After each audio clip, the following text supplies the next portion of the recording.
We're here this afternoon with Stuart Robertson. He's a distillery manager at Dalmore in the heart of the Highlands. How you doing, Stuart? I'm fine. He's an old pal of mine, so we just drove up, pay him a visit. When was this fine establishment started? Well, it was first built in 1839 as a distillery, but prior to that it was a mule mill. So the Matheson family actually bought it, turned it into a distillery and ran it for a couple of years with the help of some other guys. Now, those guys were independents who came on hard times, and it wasn't until around about 1860 that the Mackenzies actually took on the lease of the building. And Mr. Matheson, I believe, had an interesting background. He certainly did. he was from the Jordan Matheson company, Hong Kong, and they dealt in opium. There you go. So they were involved in the opium trade, and that's how he managed to fund the distillery. How long have you been here?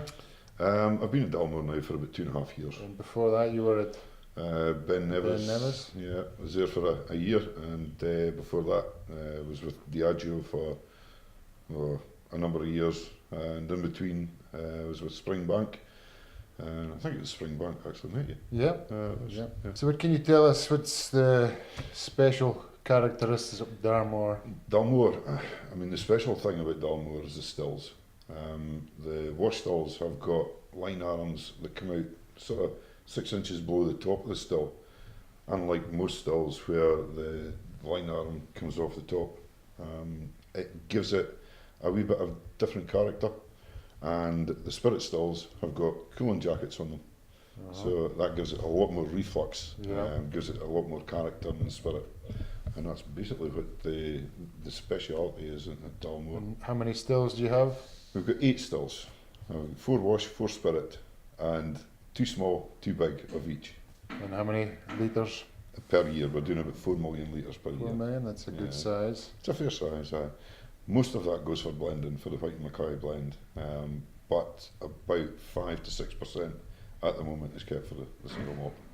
And what's your range of Dalmore at the moment, the various ages? Various ages at the moment, we've got 12-year-old, 15-year-old, 18, and we've got the King Alexander, which is non-age, but basically a 20-year-old. We've then got the 25, and it is the top of the range at the moment. We were in the pub last night. I saw your the famous Rivers edition. I hadn't seen them before. Yeah, the Spey, the D, the Tweed. Yeah.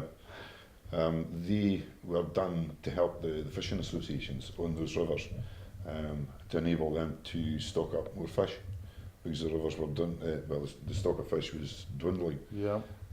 So we actually gave them a proportion of the sales of the bottles. That's great. Well, thanks for your time, Stuart. We're happy to see you again, and we'll be headed downstairs to try a wee dram. Good man. Cheers. Thank you.